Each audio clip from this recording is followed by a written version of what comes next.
Hello guys, आशा करती हूँ आप सभी अच्छी होंगी। देन आज के दिन की शुरुआत हम करते हैं साइंस के चैप्टर नंबर 2 भोजन के घटक से। ओके, तो सबसे पहले है खाद्य पदार्थ, जिसमें लिखा है प्रत्येक व्यंजन एक या एक से अधिक प्रकार की कच्ची सामग्री से बना होता है जो हमें पादपों या जंतुओं से मिलते हैं, यानी पौधों या जंतुओं से मिलते हैं। पोषक वे तत्व जो हमें वृद्धि और काम करने के लिए एनर्जी देते हैं उसे हम कहते हैं पोषक।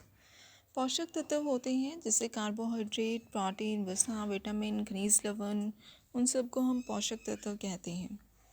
उसके बाद है कार्बोहाइड्रेट। हमारे भोजन में पाए जाने वाले जो भी मुख्य कार्बोहाइड्रेट हैं जैसे मंड और शर्करा के रूप में होते हैं। कार्बोहाइड्रेट मुख्य रूप से हमारे शरीर को एनर्जी देते हैं। मिलते कहाँ से हैं? चावल, गेहूँ, आलू, शकरकंदी, मक्का, पपीता, इन सब से हमें जो है कार्बोहाइड्रेट मिलता है। तो इसलिए हमें चावल, गेहूँ, आलू, शकरकंदी मतलब इनमें से कोई भी एक दो चीज़ हमें लेनी ही चाहिए अपने भोजन में। ओके, उसके बाद है प्रोटीन। बैंगनी रंग खाद्य पदार्थ में प्रोटीन की उपस्थिति दर्शाता है, यानी कि प्रोटीन की जो नीड है वो शरीर की वृद्धि और स्वस्थ रहने के लिए होती है। ओके, जो प्रोटीन है वो हमें कहाँ से मिलता है? तो चना, मटर, राजमा, मूंग, सोयाबीन, मतलब इनकी जो दालें हैं इनसे हमें प्रोटीन मिलता है। उसके बाद मांस, अंडा, मछली, दूध, पनीर, इससे प्रोटीन मिलता है। ओके, सो नेक्स्ट है वसा। कागज़ पर तेल का धब्बा खाद्य पदार्थ में वसा की उपस्थिति को दर्शाता है। ठीक है, तो मतलब ये कि अगर हमें वसा को चेक करना है कि ये चीज़ वसा है या नहीं है, तो उसके लिए हम क्या करेंगे? कागज़ पर लगा कर देख लेंगे उस पर। ठीक है, तो अगर तो कागज़ पर ऑयल के धब्बे नज़र आ रहे हैं तो क्या होगा? इसका मतलब वो वसा है, अदरवाइज़ वो वसा नहीं है। ठीक है, वसा से हमारे शरीर को एनर्जी मिलती है। वसा के सोर्सेज क्या हैं? तो जो मूंगफली का तेल है, तिल का, गिरी का तेल, गिरी होता है गिरी आई थिंक बादाम को भी बोलते हैं। तो तेल, उसके बाद जो भी अंडे, मछली, मांस, उसके बाद दूध, घी, मक्खन, मतलब दूध से बनी हुई चीज़ों से भी हमें वसा मिलती है। ठीक है, तो विटामिन कई प्रकार के होते हैं जिन्हें अलग नामों को जाना जाता, अलग नामों से जाना जाता है। जैसे विटामिन ए हो गया, vitamin B, vitamin C, vitamin D और विटामिन ई है, और विटामिन के भी है। ठीक है, तो इस तरह से काफ़ी सारे विटामिन्स होते हैं। तो विटामिनों के समूह को विटामिन बी कॉम्प्लेक्स कहते हैं। हमारे शरीर में अल्प मात्रा में नीड होती है। अल्प मतलब थोड़ी मात्रा में, बहुत ज़्यादा हमें नीड नहीं होती है विटामिन्स की, लेकिन थोड़ी मात्रा में ज़रूर होती है। मतलब थोड़ी थोड़ी करके सारे विटामिन्स को हमें लेना चाहिए। ठीक है, जैसे विटामिन ए है तो हमारी त्वचा और आँखों को स्वस्थ बनाए रखता है। मतलब विटामिन ए जो है वो हमारी आँखों के लिए बेहद फ़ायदेमंद है। ठीक है, और अगर हम विटामिन ए नहीं लेते हैं तो उसकी कमी से रतौंधी रोग भी हो जाता है, इसलिए विटामिन ए हमें लेना चाहिए। ठीक है, और उसके बाद है विटामिन सी। रोगों से लड़ने में हमारी मदद करता है। विटामिन सी हमें मिलता कहाँ से है? तो जो भी मतलब खट्टे फल होते हैं उनसे हमें विटामिन सी मिलता है। ठीक है, उसके बाद है विटामिन डी। हमारी अस्थियों और दांतों के लिए कैल्शियम का यूज़ करने में हमारे शरीर की मदद करता है। हमारा शरीर भी सूर्य के प्रकाश की उपस्थिति से विटामिन डी बनाता है।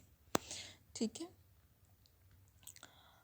मतलब हमारा शरीर खुद से भी विटामिन डी बना लेता है अगर हम मतलब सूर्य का प्रकाश उसके लिए इम्पॉर्टेंट है। और कहने का मतलब है कि सूर्य का प्रकाश भी हमें विटामिन डी देता है। ठीक है, उसके बाद है खनिज लवण। हमारे शरीर के उचित विकास और अच्छे स्वास्थ्य के लिए प्रत्येक खनिज लवण की आवश्यकता होती है। ठीक है, अगर हम अच्छा स्वास्थ्य चाहते हैं, अच्छी हेल्थ चाहते हैं, तो उसके लिए हमें खनिज लवण लेने ज़रूरी है। खनिज लवण के स्रोत में हमें आयोडीन, अदरक, केकड़ा, ठीक है, ये सब मिलने वाला है। उसके बाद है फास्फोरस। फास्फोरस पाने के लिए हमें दूध, केला, गेहूँ ये सब कुछ लेना चाहिए। और वैसे भी ये तो नॉर्मल हर किसी के डाइट में होता ही है, ठीक है। गेहूँ तो मतलब हर कोई खाता है, रोटी तो हर कोई ही खाता है।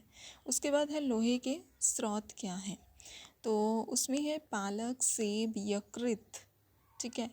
कैल्शियम के स्रोत में आपका दूध, अंडा ये शामिल होना चाहिए। उसके बाद रुक्षांश क्या होता है, रुक्षांश है कि हमारे शरीर के जो भी आहारी रेशे हैं तथा जल की भी आवश्यकता होती है। मतलब हमारे शरीर को आहार की और जल की नीड होती है। आहार होता है कि हमें भोजन तो मिलना ही चाहिए, विदाउट भोजन के तो हम वैसे भी मतलब ज़्यादा टाइम तक रह नहीं पाएंगे, है ना। और जल तो ऐसा है जिसके बिना हम जी ही नहीं सकते, इसलिए ये चीज़ें तो होना नीडेबल है। उसके बाद आहारी रेशे रुक्षांश के नाम से जाने जाते हैं,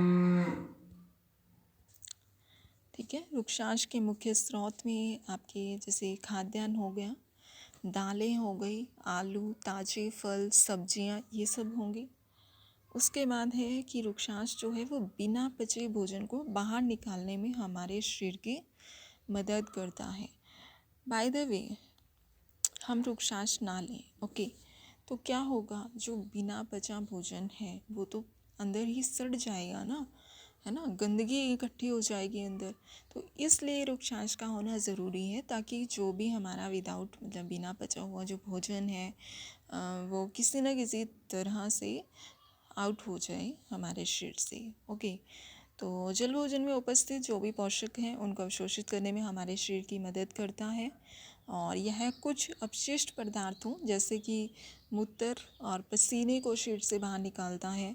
उसके बाद आहार क्या होता है, तो पूरे दिन में हम जो कुछ भी खाते हैं उसे ही हम आहार कहते हैं, ठीक है। तो उसके बाद है संतुलित आहार क्या होता है। संतुलित आहार यानी हमारे शरीर की वृद्धि और अच्छे स्वास्थ्य को बनाए रखने के लिए हमें संतुलित आहार की नीड है। मतलब हमें संतुलित आहार खाना चाहिए, बट हमें ये भी तो पता होना चाहिए कि संतुलित आहार में खाना क्या क्या चाहिए। तो उसमें दालें, मूंगफली, सोयाबीन, अंकुरित बीज, मूंग व चने की दाल, मतलब बहुत ज़्यादा नहीं लेकिन एटलीस्ट थोड़ी थोड़ी मात्रा में हमें सारी चीज़ें खानी चाहिए। जैसे केला और पालक, जैसे सर्दियों में साग खाते हैं, है ना, तो इस तरह से वो भी खाना चाहिए, हरी सब्जियों में शामिल है जो चीज़ें। उसके बाद है सत्तू, गुड़, फल व सब्जियाँ, ये सब हमें खाना चाहिए, ओके। सो आज के लिए इतना ही, थैंक्स, बाय बाय। कल मिलते हैं अगले टॉपिक के साथ।